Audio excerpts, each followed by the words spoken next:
चलिए, let's discuss that. Share and discuss. क्या बोला गुरुदेव ने?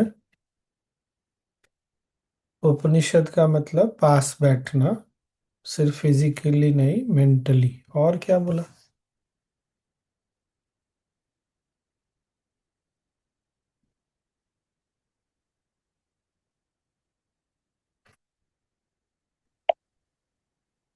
Love cannot be expressed completely.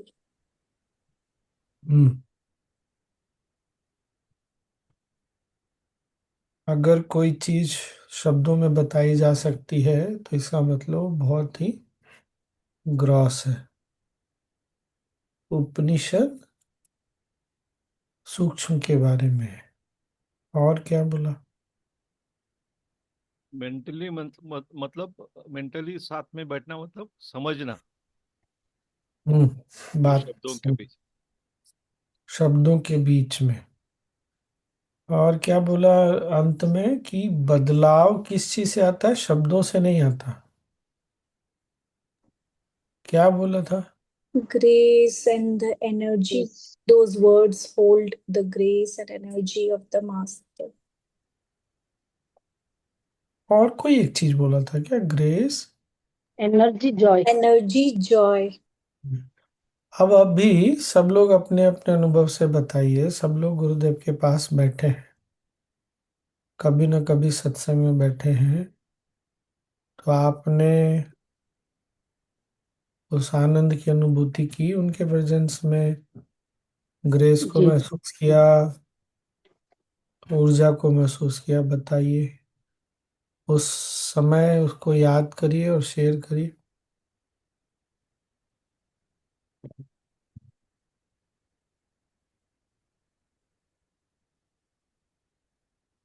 ये बोलना बहुत मुश्किल है। गुरुदेव ने बोला ना कि इसको डिस्क्राइब करना वर्ड्स में, शब्दों में बताना बहुत मुश्किल है। फिर भी 2 लाइन 3 लाइन स्मरण गुरुदेव कर। के गुरुदेव के शब्द ऐसे थे जैसे घाव पे मलहम। ये कोई अपना अनुभव बताइए, इस अनुभव, इस बात का। जैसे कितना भी बैगेज लेके जाते हैं ना घर से, तो जैसे इस आश्रम में सत्संग शुरू होता है, जैसे कुछ भी याद ही नहीं रहता है कि कुछ प्रॉब्लम थी। और कई बार अपॉइंटमेंट में भी सोचते हैं कि कुछ बोलें, बट एकदम भूल जाते हैं, खुश हो जाते हैं, सब भूल जाते हैं। और एक बार हम्म। लास्ट टाइम अभी 3 months back, it was my son's birthday. First I was standing and then he was standing next to me. तो पहले गुरुजी मुझसे मिले, फिर उसका केक काटे, फिर आगे बढ़े। पर जब मेरे को देखे आंखों में, मुझे उसके बाद कुछ भी याद नहीं है कि केक काटा क्या हुआ। I I was went into some space. मुझे बिल्कुल याद नहीं है कि उसका केक काटा क्या हुआ। कुछ सेकंड्स के बाद फिर हम्म। में आ पाए। तो उनके प्रेजेंस में एनर्जी, ऊर्जा की अनुभूति हुई, कृपा को अनुभव किया। और बताइए। ऐसे तो सुन के हम लोग आगे बढ़ जाएंगे। याद करिए वो समय जब आपने कुछ अनुभव किया। सब लोग बताइए।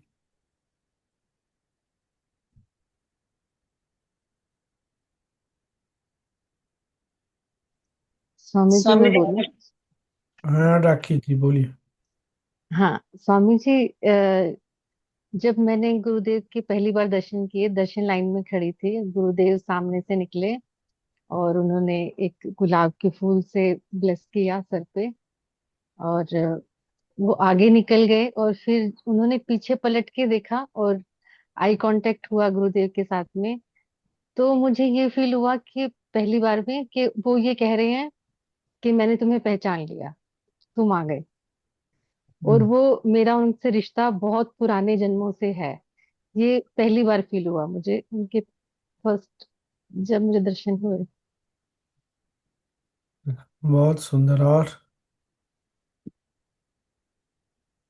नीता जी, आप कुछ बोल रही थी, आप बोलिए। स्वामी जी, मैंने पिछले नवरात्र गई थी और मैंने ब्लेसिंग कोर्स किया वहां पर। तो हम लोगों को सबको लाइन में दर्शन के लिए खड़ा किया गया, ब्लेसिंग वालों को।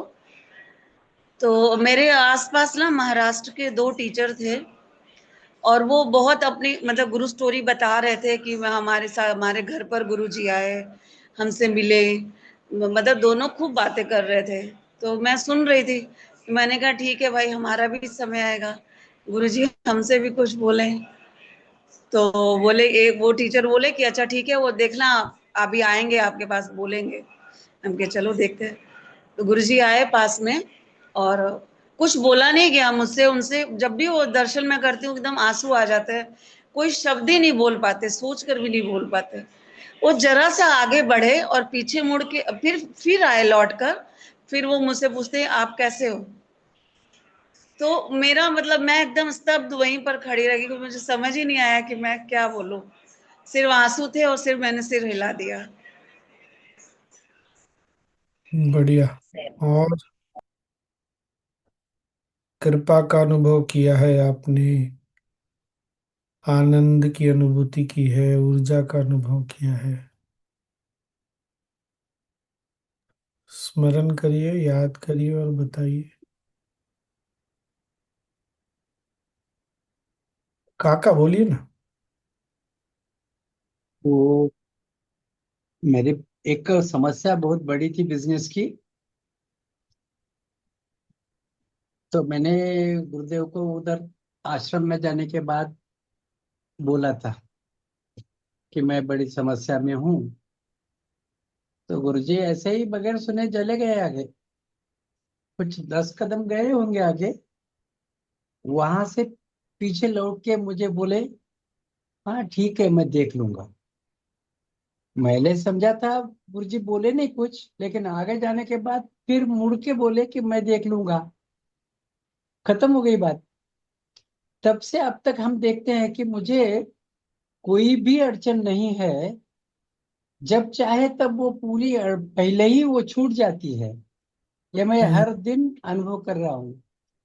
और दूसरी बात ये हो गई कि वो गुरुजी जब आए थे इधर लातूर में मांजरा के लिए, तब श्री श्री रविशंकर विद्या मंदिर में आए थे। मैं वहां खड़ा था, मैं वो कमेटी का लोकल कमेटी का मेंबर हूँ। तो गुरुजी ऑफिस में गए और ऑफिस से बाहर आए, तब कोई भी नहीं था, अकेला मैं ही बाहर खड़ा था। बाकी कुछ लोग आगे गए थे, कुछ पीछे रहे थे। तो बाहर आने के बाद गुरुजी मुझे बोले हाँ कैसे हो गया सब तुम्हारा काम। और ऐसे ही मेरे कंधे पे हाथ रख के 4 कदम चले। अब मुझे इतना बोलने को भी ज्यादा कुछ समय नहीं, मैं बोला गुरुजी आपकी कृपा है बस, और कुछ बोला नहीं। लेकिन ये दूसरा अनुभव, उन्होंने मुझे झट से पहचान लिया कि भाई तुम्हारा काम हो गया क्या। तो वो क्यों बोलते फिर ऐसा, उन्होंने तो जान लिया था मुझे। और वो तो इतने बड़ी भाग्य की बात है कि उन्होंने मेरे कंधे पे हाथ रख के चले पात पाऊं। हम्म, बहुत बढ़िया। और और अभी परसों तो घर में आए थे, तब तो बड़ी खुशी की बात हो गई जब यहाँ गुरुजी घर में आए तब। वो तो बस हमारे लिए तो बस स्वर्ग के जैसा हुआ था वो घर। अभी भी लोग बोलते हैं अरे यार क्या बात हो गई, आपका देखा हमने वो वीडियो तो इतना अच्छा लगा। तो वो तो हमारे नसीब की बात हो गई बहुत सारी। वो गुरु कृपा से ही वो आ गए, नहीं तो किसी के घर में क्यों जाते हो। और अपना अनुभव कृपा का, एनर्जी का, आनंद का। और इतने सारे लोग बैठे हैं, चुपचाप क्यों बैठे हैं भाई? तो नहीं अभी अनुभव है कुछ भी ऐसा? अभी लातूर आए थे गुरुजी। हाँ। गुरुजी के पास मैं आधा आधा घंटा बात करके बैठा हूँ, तो पहले 2001 के बाद जो है, काफी मतलब ऐसा गंगा कुटीर में बैठने का, 3 4 लोग प्रोजेक्ट डिस्कस करो, ये करो, काफी देर बैठने था उस टाइम टाइम मिलता था। तो हमने उनको लातूर में बुलाया था 2009 में। तो इतना काम किया था स्वामी जी कि उन्होंने मुझे हेलीकॉप्टर में लेके गए। 35 40 मिनट में उनके साथ हेलीकॉप्टर में था, 3 4 लोग ही थे। सामने सामने मेरे पाँव के ऊपर पाँव रखे ऐसा लंबा। तो स्वामी जी ऐसा आंखें बंद करके मिचकाते हैं ना, ऐसा ऐसा करके उन्होंने किया मुझे। मुझे आप फीलिंग होता है कि कुछ तो गया है।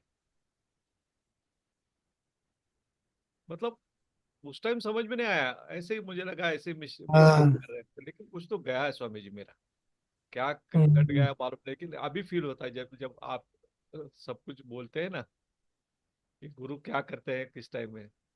तो बहुत सुंदर 35-40 मिनट का अभी तक वो भूला नहीं स्वामी जी मैं।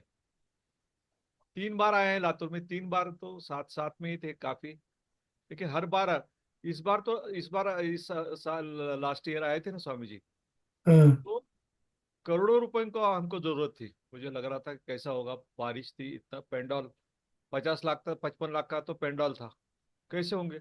लेकिन कुछ भी एफर्ट नहीं हुआ स्वामी जी, इतने पैसों की बरसात हो गया हमारे ऊपर कि अभी लगता है कि हमने कुछ किया ही नहीं। और ये सच है स्वामी जी, हाँ। मतलब किसी के घर में पैसे मांगने भी नहीं गए, लोग आके ऑफिस में लाके देते थे पैसे स्वामी जी। ये चमत्कार ही है स्वामी जी, क्या है बोल नहीं सकते, लेकिन अनुभव तो बहुत जबरदस्त हाँ। बढ़िया। और गु- मराठी में, तेलुगु में, गुजराती में, किसी भी भाषा में बोल सकते हैं। हाँ विद्या जी बोलिए। उनके साथ सामने जाते हैं तो एकदम माइंड ब्लैंक हो जाता है, और अंदर से कुछ ऐसा टच हो गया है सब, एकदम खुशी जैसा लगता है। ये है ऊर्जा का, ऊर्जा की अनुभूति, आनंद की बोल नहीं अनुभूति। पाते पर अंदर से कुछ ऐसा फील होता है, सब ठीक। कुछ है वो यही है। मुझे तो ऐसा लगता है मेरे कृष्णा मिल गए मेरे को, जिसकी मुझे इंतजार था। हम्म। और आंसू आते हैं लम लम। स्वामी जी इतना रोना क्यों आता है, मतलब एक नई पार्टिसिपेंट को लेके गई ना, तो वो बोले आप कितना रो रहे, टीचर है आप, तो ऐसे हो गया था थोड़ा। अब ये तो मुझे नहीं पता रोना क्यों आता है। दिल जब खुल जाता है ना तो आंसू निकलते हैं।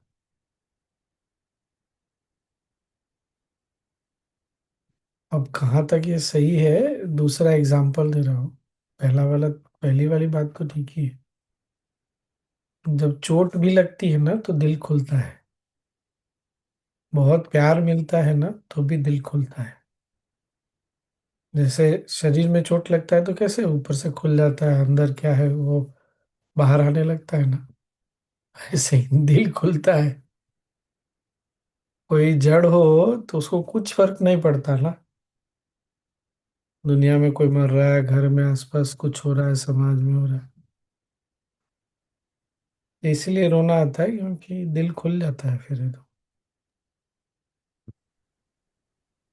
तो ऊर्जा का अनुभव हुआ, कृपा का अनुभव किया, और तो कुछ बताइए, आनंद की भी अनुभूति हो गई। स्वामी जी। शीतल जी जो कह रहे थे, मुझे एक वर्ड याद आ गया, क्या? प्रेम की पराकाष्ठा में ये आंसू आते हैं गुरु के पास जब जाते हैं, पराकाष्ठा होती है ये।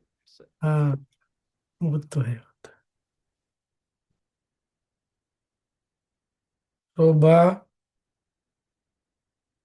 कुछ तो अनुभव है बताओ। तुम गुजराती में भी बोलोगी तो चलेगा। शोभा, चलो अनम्यूट करके बोलो। केवल सुन लेने से थोड़ी होगा कि गुरुदेव ऐसा बोले, ऐसा होता है तो ऐसा होता है, तो अपने अनुभव को याद करके बताओ ऐसा। हम्म। 3 साल पहले गुरुदेव सूरत में आए थे ना स्वामी जी।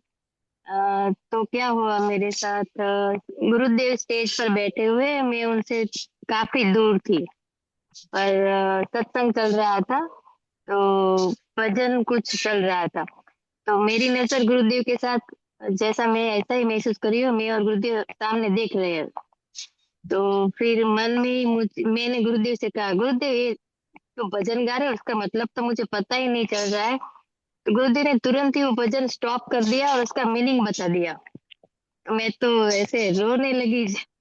गुरुदेव ने जैसे सुन लिया मेरी मन की बात, और बहुत ही अच्छा लगा तब। हम्म।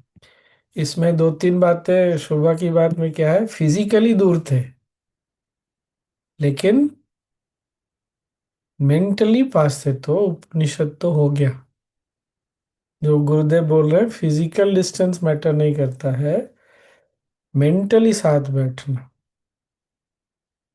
सुनने के लिए, सीखने के लिए, तब उस ऊर्जा की अनुभूति, उस आनंद की अनुभूति जो भी होती है। हाँ, और कौन? जय गुरुदेव जी। स्वामी जी मैं बताऊं, हाँ हाँ।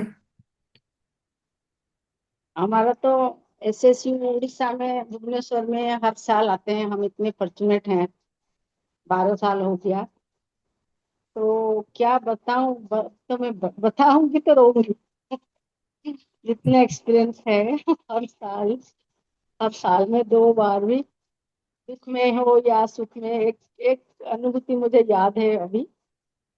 तो इधर साल 2023 को मैंने एसएसयू में गौशाला हमारा हो रहा था, गौशाला और छात्रावास। तो वो मैंने बहुत पहले से, 20 साल पहले से कमिट किया था। गुरुजी जब थे और 2012 को, तो गुरुजी आए, 2012 को आए। तो उस टाइम कुछ नहीं था वहां पर, खाली जैसे एकदम पहाड़ था। अभी तो आएंगे तो आप पहचान नहीं सकेंगे, उस टाइम पे हम लोग काम करते थे वहां जाकर के ग्राउंड लेवल पे। तो वो गुरुजी ऐसा ऐसा छोटा सा रूम था, ऑफिस रूम जैसे। गुरुदेव का रूम भी वहीं पर था। तो गुरुदेव बोले, हम सब टीचर थे, तो गुरुजी बोले कि तुम सब कलेक्शन करो हॉस्टल के लिए, छात्र लोग रहेंगे, बच्चे लोग रहेंगे, और charity should begin at home. तो बोले उस टाइम 2012 को। तो मैंने अंदर से एक संकल्प कर लिया कि गुरुजी मैं एक हॉस्टल के लिए पैसा डोनेट करूंगी, because I am serving from my own money, I will give. बस मैंने मन में रखा, किसी को नहीं बताया। तो 2014 को वो फुलफिल हुआ। तो मैं छुट्टी होता है, गर्मी की छुट्टी, आश्रम गई। तो गुरुजी बैठे थे कहाँ, वो जो है ना अभी हुआ है कश्यप, जो गंगा कुटीर के नीचे, वहां पर बैठे थे, धूली वो स्विंग में बैठे थे। मैंने गुरुजी को बोला, हमारे जो यहाँ का लोग बोले कि ये बहुत ज्यादा पैसा है एक हॉस्टल के लिए, एक रूम के लिए। तो मैं गुरुजी को बोली, गुरुजी और वो एक रूम के लिए इतना है, तो ज्यादा है बोलते हैं सब। मैं खुद सबके सामने बोली। तो गुरुजी बोले, और कोई आकर के गुरुजी को बोला कि गुरुजी ऐसा ऐसा इसका पूछे उसको क्या क्या सब खर्चा होता है। हाँ इतना ही है। तो मैं जा करके दे दिया, पहले दे दिया था, उसका पहले दिन अपना चेक को दे दिया था गुरुजी के हाथ में। वो तो एक हुआ, और एक बार आए, इतना कितना है मैं बोलूँ हर साल। तो हम मैं बोली गुरुजी को कि गुरुजी अभी नहीं चाहिए, अभी न जाओ छोड़ कर के, दिल अभी भरा नहीं। तो गुरुजी क्या बोले पता है? बोले कि टीचर का दिल भर जाएगा तो कैसा चलेगा। इतना अनुभूति है, क्या बताएं, कुछ बताने का नहीं है। बहुत बढ़िया। तो ये क्लियर हुआ ना, गुरु के साथ फिजिकल स्पेस, दूरी जो है वो मैटर नहीं करता, मेंटली साथ में बैठने से, कनेक्शन फील करने से कृपा की अनुभूति होती है, आनंद की अनुभूति, ऊर्जा की अनुभूति। गुड। तो अब आगे सुन लेते हैं अब।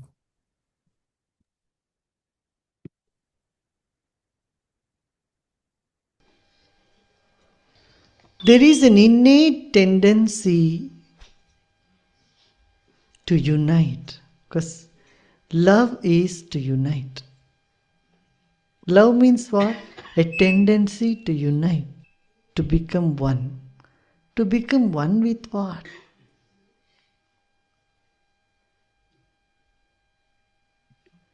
What is this tendency to unite?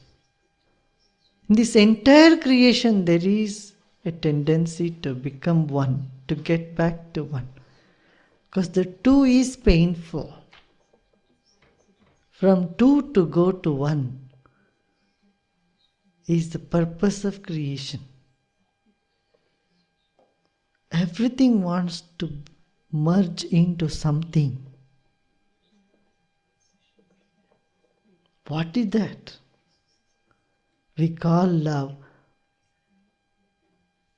and rishis call that yoga.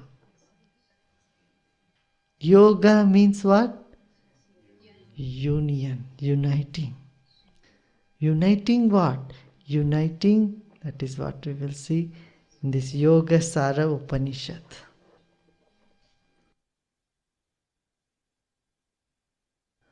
Prostrations to Parabrahma, Sri Ganesha, Saraswati, Devi, all rishis and yogins. Om yo vai brahmanam vidadhati purvam yo vai vedanscha prahinoti tasmai tamha devam atma buddhi prakasham mukshurvai sharanamaham prapate. Om Shanti Shanti.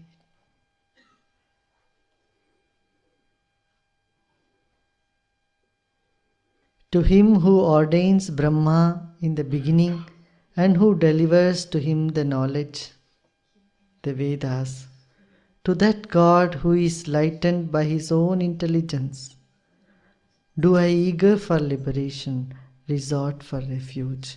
Om peace, peace and peace.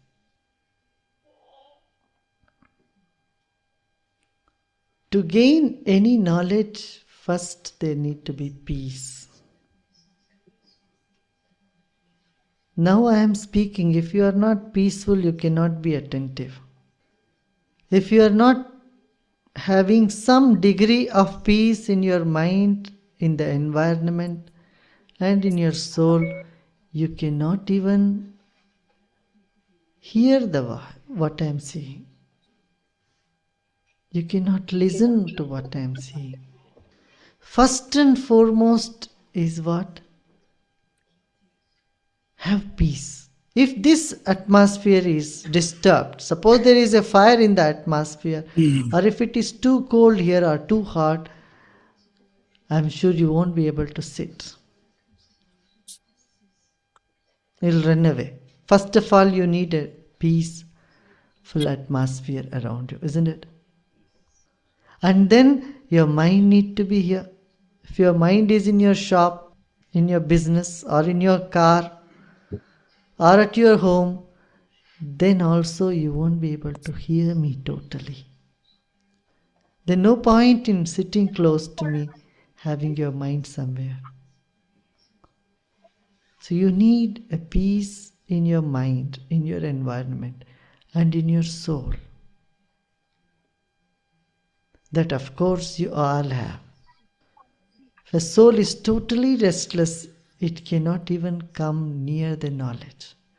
Till that time it gains a little peace in it. In the realm of mind, like attracts like. The soul is peaceful, then it attracts peaceful environment around it and people around it. So 3 types of peace.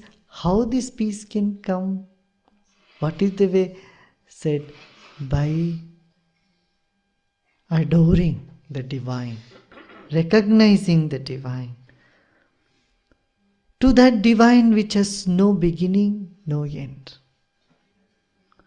To that divine from which all the knowledge is coming up.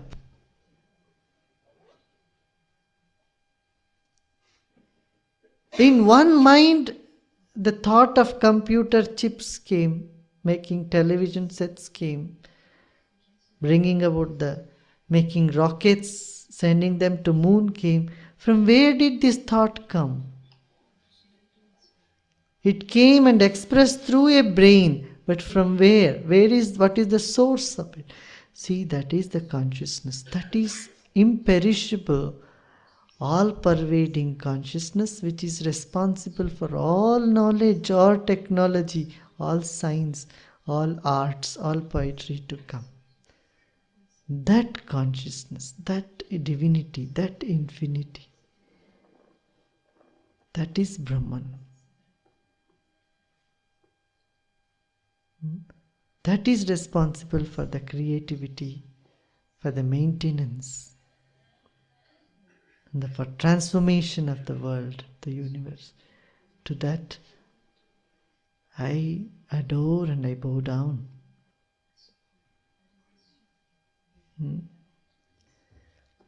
Usually children ask the question, if God created us, who created God? This is a puzzle because we always see some beginning to something and to end to something. So God must have born sometime and must die sometime.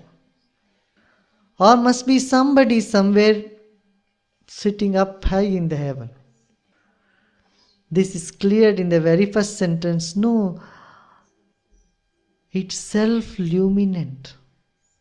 And it illumines, like sun illuminates. Because there is sun, you are able to see everything in the world. Everything goes around the sun.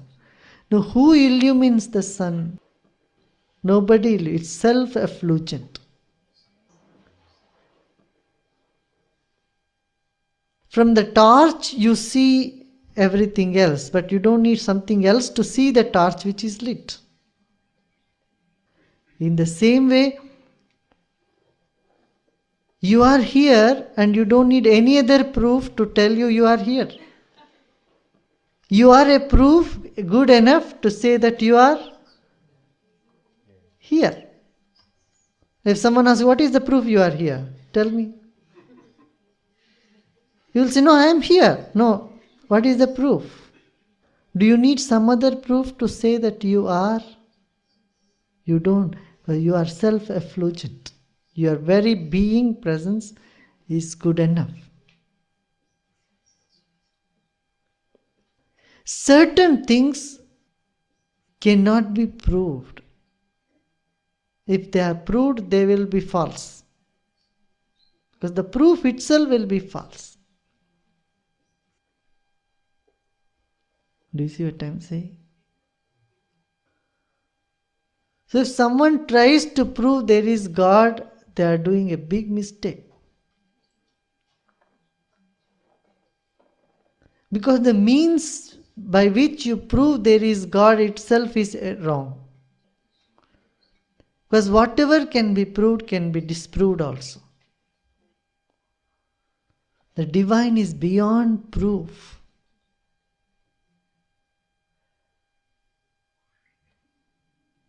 Mumukshurvai sharanamaham prapati. How does freedom come? If you are carrying a load on your head, there cannot be freedom. This is irony. It's a big irony. That freedom and surrender, they go hand in hand. Mumukshu means one who is anxious, who is wanting to have freedom. He says, Sharanamaham Prapati, I am surrendering because I want freedom.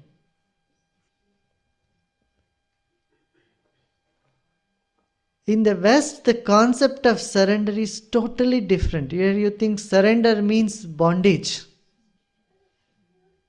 Surrender means getting stuck. Surrender means having no power. Surrender means defeat or bondage. But the whole concept of rishis of surrender is totally different. He says, I want freedom, so I am surrendering. There is no freedom at all without surrender. And when I surrender, I get infinite freedom. Greater my surrender is, greater my freedom is. That much the load is taken off from me. The more free I am, the more powerful I am. There is no other power on earth.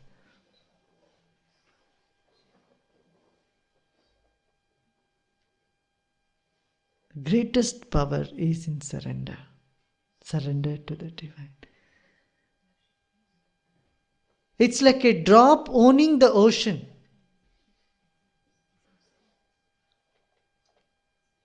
A drop, if it remains separate, it will perish. But when it becomes the ocean, it's eternal. It remains forever.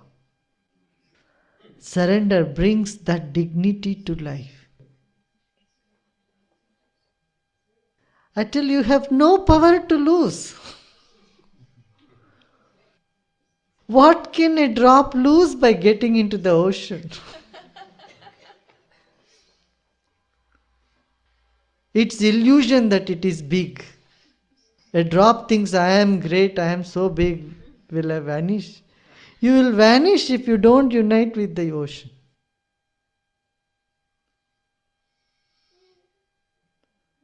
You have nothing to lose. You have nothing to worry. All that you can lose is your tensions, your worry and your little-mindedness, fear and anxiety.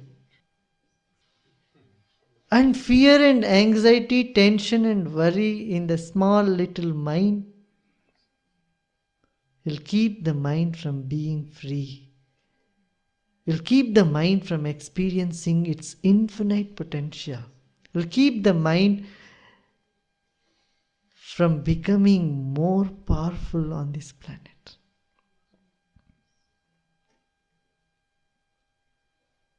Mumukshurvai sharanamaham prapate. Says, I surrender as I am desirous of freedom.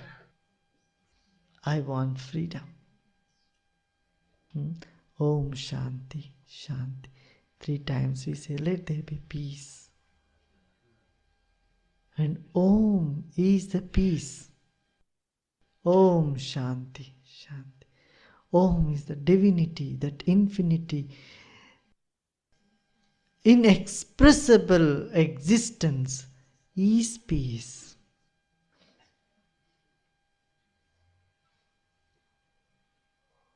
The moment there is surrender, there is peace. That very second there is peace.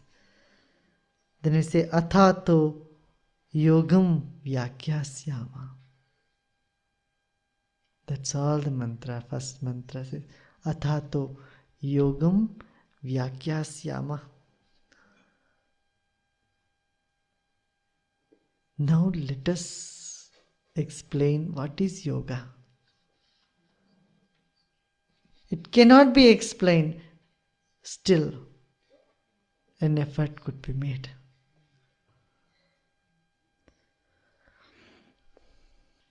What is this union? Union between what?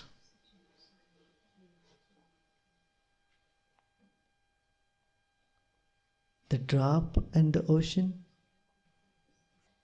The mind and the soul? Mind and the big mind? An individual with the infinity? What is the yoga? What is it? Body, mind and being? If you are the ocean, where is the point of uniting? What is there to unite? If all that is only you, then what is yoga?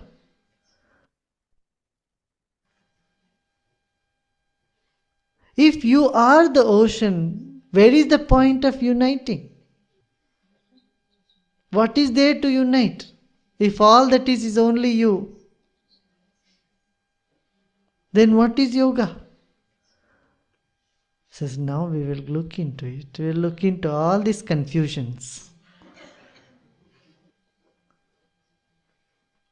Many words have been said about it. Many concepts are floating in the air. Many opinions are there. And it all appears to be very different. Someone says devotion is yoga. Someone says knowledge, awareness is yoga. Someone says asanas is yoga. What is yoga? Each one has got their own point of view or understanding. Athato, now we will explain What is yoga? First what? Have peace.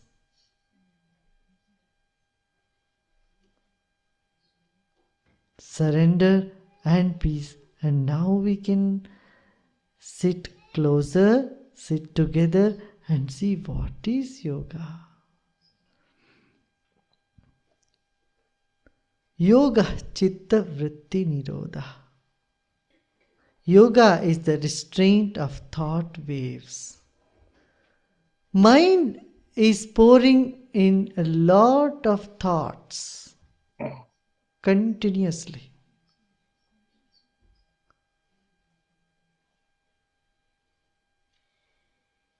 You're sleeping, dreams are coming. And you're awake, some thought or other goes on in your mind.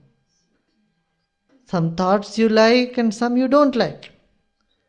The more you resist some thought, the more they bombard your mind. When all these thoughts are hovering around in the mind with such speed and with such intensity and with such quantities, there cannot be any union. There cannot be yoga. What to do now?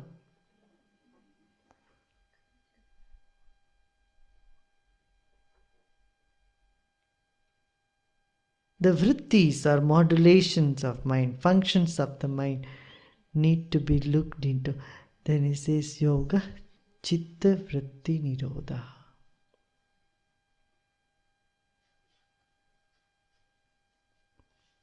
Subsiding the vrittis or waves that are arising in the mind is yoga. You would have noticed when you are very peaceful, the mind is calm. There are fewer thoughts or no thought. When you are listening to a music and feel so pleasant inside, you only feel some sensations. There are no thoughts. If you are looking at a mountain or a sunrise or a moon, what's happening in your mind? Are there too many thoughts? Are you bombarded with many thoughts? No, there is only a pleasant wave, a cool breeze, beautiful sensation. Just remember all those moments in your life when you have been extremely happy or grateful or full of love or peace. You would have had a very few thoughts or no thoughts.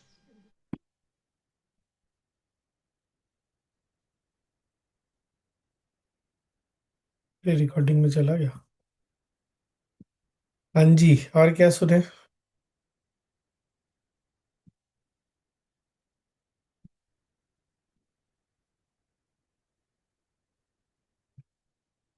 जल्दी और जल्दी।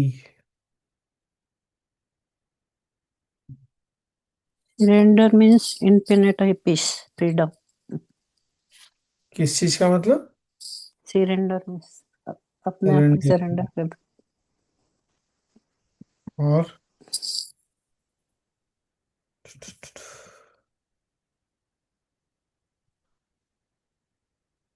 जल्दी।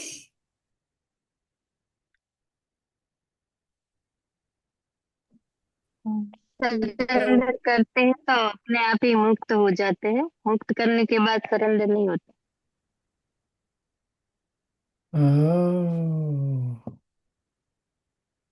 हम्म। और क्या?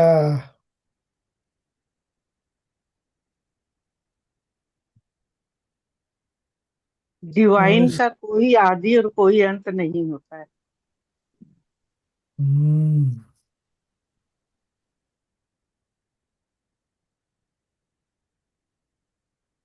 हम्म, अच्छा। और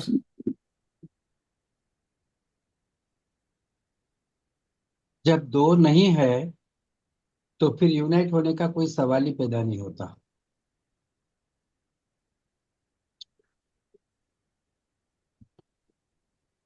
yes, ultimate Dzire क्या है? कि हम यूनाइट हो जाए, एक हो जाए। क्योंकि दो है तो द्वंद है, एक है तो और क्या?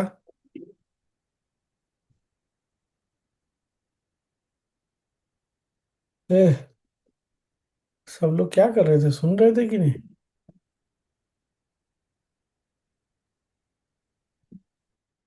To gain any knowledge, we need a certain amount of peacefulness, like peace in the mind, soul, and atmosphere. हम्म। उसमें क्या बोला था, अगर सोल में पीस नहीं रहेगा, मतलब there is when there is no peace in the soul, तो ज्ञान के पास आओगे भी नहीं। अगर ज्ञान के पास आए हैं तो शांति है अंदर में। ठीक है, और स्वामी जी, सरेंडर के बारे में जो गुरु जी ने बोला, तो आप just explain little bit, like क्या बोला?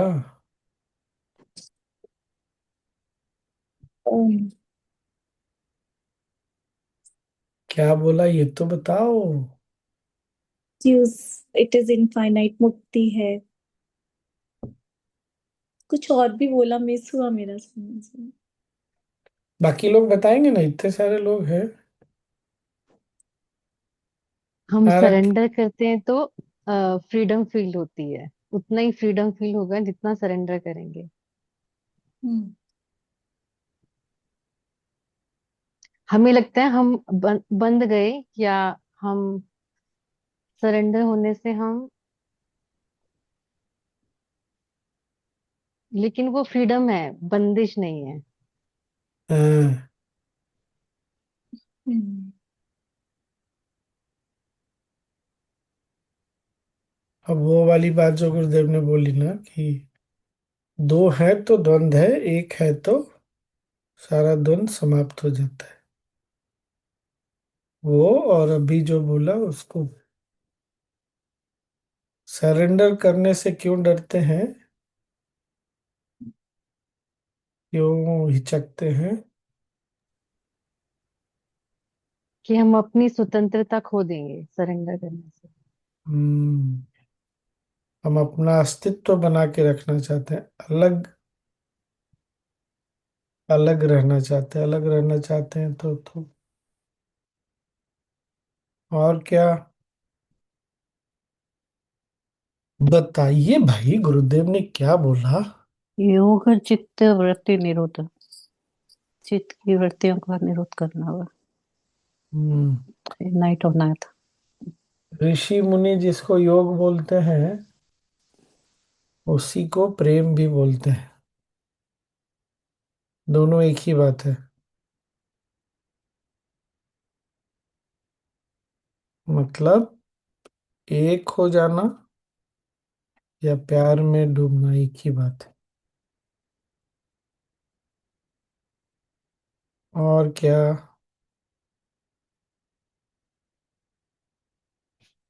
गुरुजी ने जब पीस ऑफ माइंड के बारे में बोला, तभी गुरुदेव ने ये भी बोला कि लाइक अट्रैक्ट लाइक्स।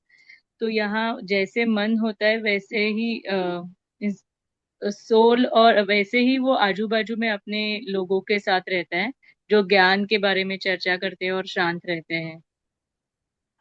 हम्म। ठीक है। यस। गुरु जी ने ये भी बोला कि जो भी आविष्कार हो रहे हैं, रॉकेट, ये cell phone, whatever, so where is this thought coming from? So it is all from the same consciousness. हम्म।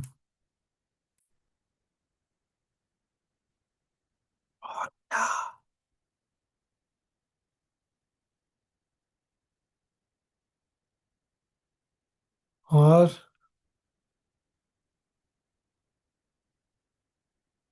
स्वामी जी ऐसे तो ये भी बोला था कि गुरु अपना भगवान को प्रूव करने के लिए पीछे पड़, जबकि वो डिसअप्रूव भी हो सकता है। फिर से बताइए क्या? भगवान को? प्रूव करने की कोशिश करते हैं लोग कि ये प्रूफ है हाँ। भगवान को, तो वही चीज डिसअप्रूव भी हो सकती है, इसलिए तो भगवान तो एक ही है। हम्म। ठीक है। स्वामी जी ये भी बोला गुरुजी ने, जब हम कंप्लीट हैं तो फिर योग किससे करना है?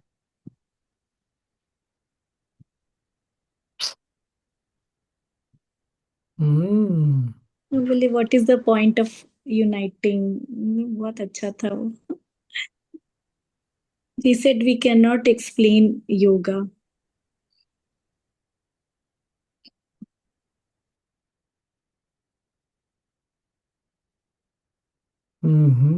और क्या?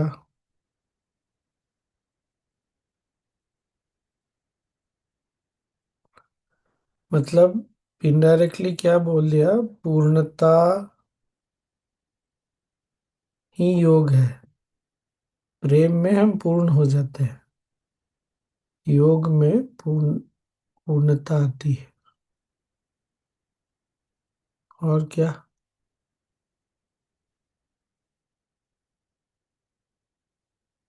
और कुछ याद नहीं किसी को?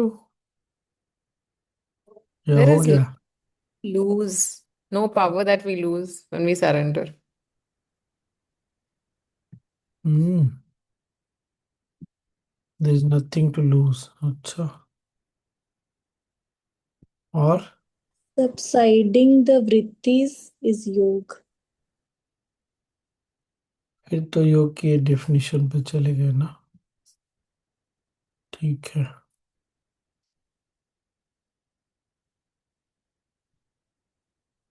और कुछ याद आता है? बस यही श्लोक स्वामी जी मेरे को याद रह गया, मुमुक्षुवे शरणम अहम प्रपत्ति। पहले फ्रीडम, फिर इसके बाद सरेंडर, वही मैं करता हूँ। प्रपत्ति। हम्म, उल्टा हो गया ना। सरेंडर करता हूँ इसलिए भक्ति होती है। फ्रीडम आता है।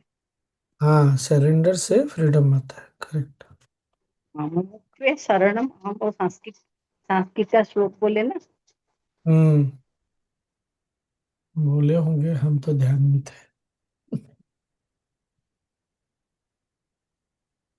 और कुछ बचा क्या?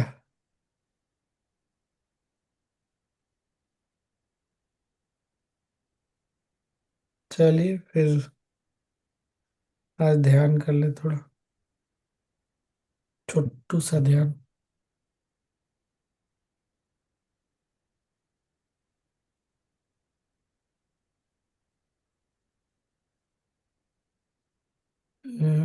ठीक है।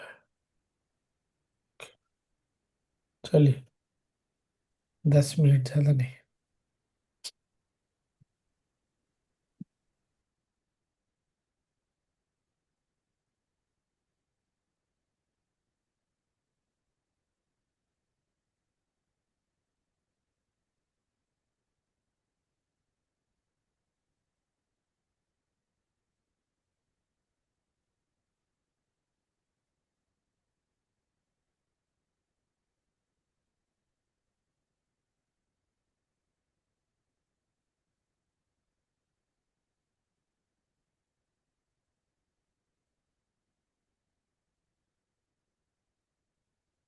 गुरु के पास बैठना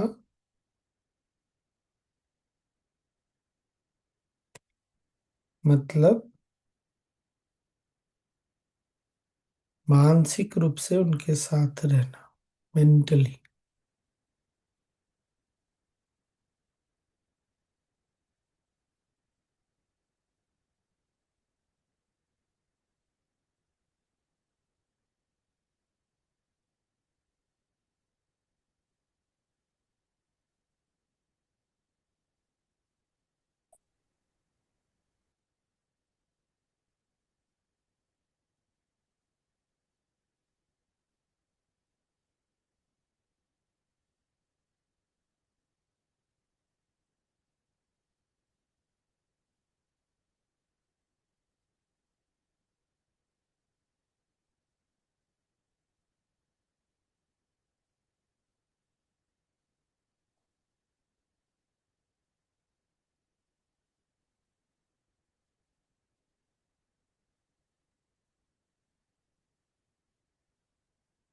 जब भी हमने कृपा का अनुभव किया, whenever we have experienced grace,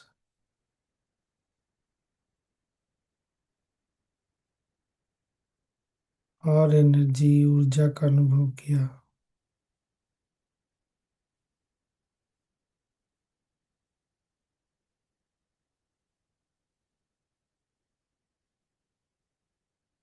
हम गुरु के साथ ही थे।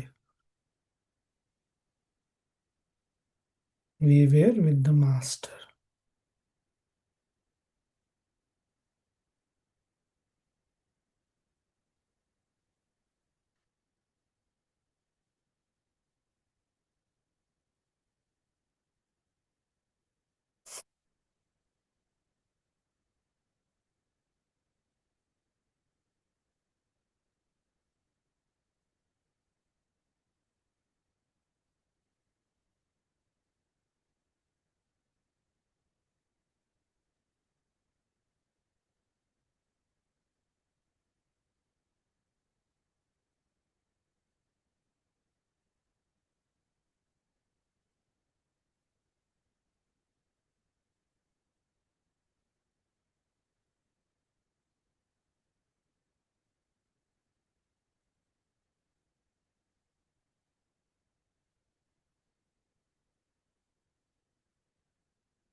ओम शांति शांति शांति।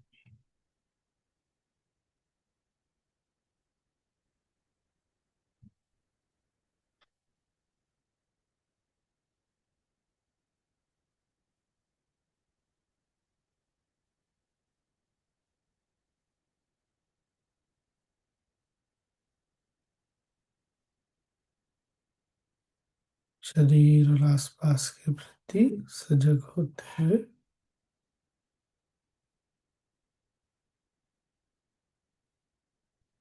धीरे धीरे आंखें खोल सकते हैं।